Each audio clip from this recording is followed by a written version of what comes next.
Allora, questo emendamento che proponiamo vuole introdurre in Friuli Venezia Giulia il trasporto pubblico locale gratuito dal 1° gennaio 2018 e invece per quanto riguarda l'anno 2017 l'esenzione a favore di tutti gli studenti residenti in Regione. Questa proposta nasce dai benefici che porterebbe questa introduzione. La gratuità del TPL ovviamente porterebbe ad un maggiore numero di utenze, soprattutto da parte di categorie deboli con reddito basso, porterebbe a meno automobili sulle strade con un beneficio quindi per l'ambiente,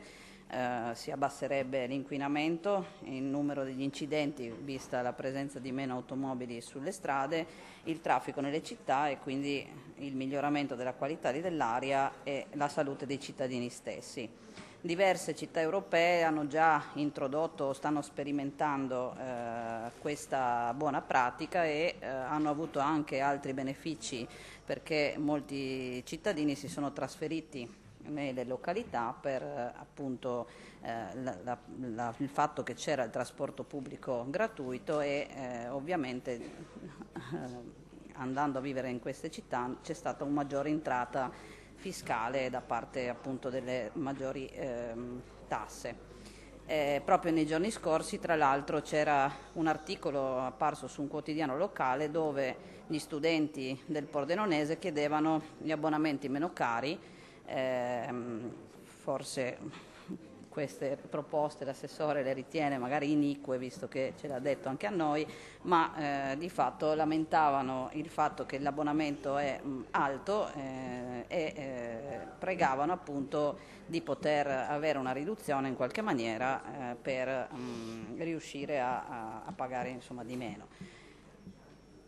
C'è da dire anche che i dati, la cifra che abbiamo in qualche maniera trovato, l'abbiamo calcolata sulla base, non così sparando a caso cifre, ma abbiamo visto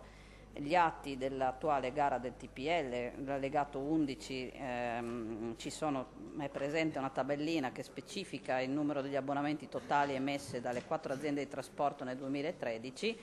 ammontano circa 20.000 abbonamenti che ovviamente non sono solo quelli scolastici, sono tutti gli abbonamenti che vengono emessi dalle 4 aziende e quindi per il 2017 abbiamo appunto proposto questa cifra che secondo noi insomma 10 miliardi del vecchio conio, insomma 5 milioni non dovrebbero bastare per coprire gli abbonamenti solo scolastici per il 2017, quindi per 4 mesi o comunque 3-4 mesi. Volevo solo aggiungere un'ultima cosa, è che molto spesso, e mi dispiace anche, molto spesso quando le opposizioni in generale insomma, fanno delle proposte, secondo noi insomma, leggiamo spesso delle etichette poco piacevoli che vengono messe insomma, da parte dell'assessore in questo caso competente, ma io vorrei pregare l'assessore veramente di rispettare un po' quelli che sono seduti anche da questa parte, perché se sono seduti da questa parte qualcuno evidentemente li ha votati per stare in quest'Aula e dietro alle proposte che fanno ci sono un numero di cittadini che l'assessore stesso deve in qualche maniera tutelare, perché è l'assessore di tutti in questo caso e quindi veramente pregherei l'assessore magari di valutare nei meriti le proposte senza etichettare i consiglieri di opposizione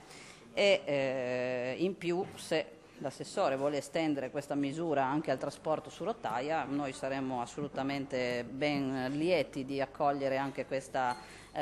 ulteriore proposta, ma prima magari bisognerebbe agire sulle reti, sulla frequenza delle corse e anche sulla qualità del servizio, cosa che so l'assessore sta facendo